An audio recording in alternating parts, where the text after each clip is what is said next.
itlog kami kay kanarang namon katapusan na namon kuan. Basta amon importante ang kabataan nga makuan namon na safety. Sobrang lakas. Makikita mo yung mga bubong tanggal lahat. Hindi lang sa amin, marami. There were wind until more than 300 km per hour, which never happened before.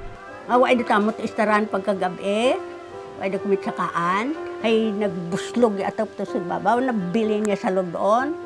Yolanda was the greatest, the most horrifying, the most fearful among the typhoons I experienced.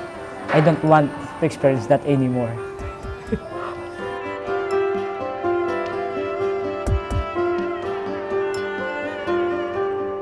In addition to houses having been destroyed, their source of livelihood were also destroyed because the effect of Yolanda was such that it almost destroyed everything. Waray na ng pagpakabuhi, makuri na gud ita mong pagkaon, ngantak mga eskwela, waray na gud pagpaka-eskwela, kay matungod, waray naman ang mga kalubian, nga amon bagin lalauman.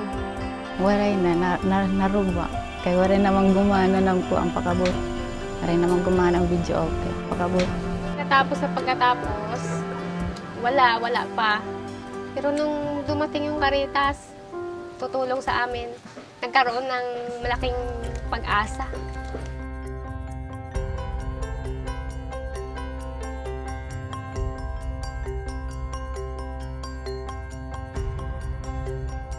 Our most urgent and most important action or response should be putting a roof over their head. At this point in time, we are now into reconstruction.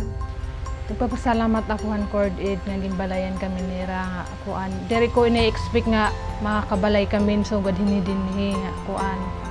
Ay nagaambi, may tuyangan, may nagaturo. Kumpormita na ito pa ka uran sa ibabaw, may anang turo sa dalom. Payong lang eh.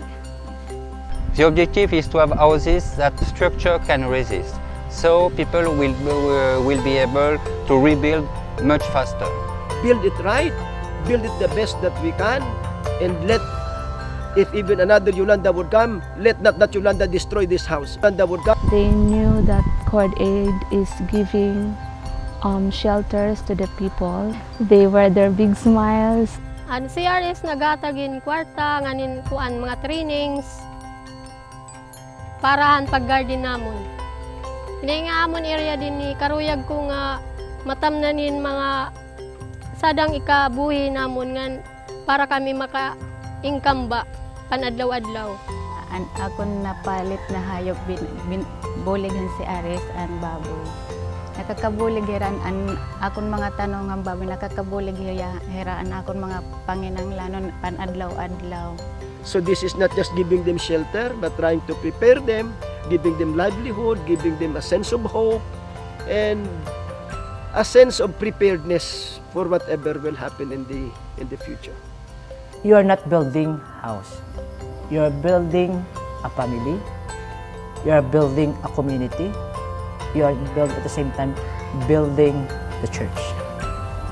Wala na siguro ibang pa kundi maraming salamat sa Caritas.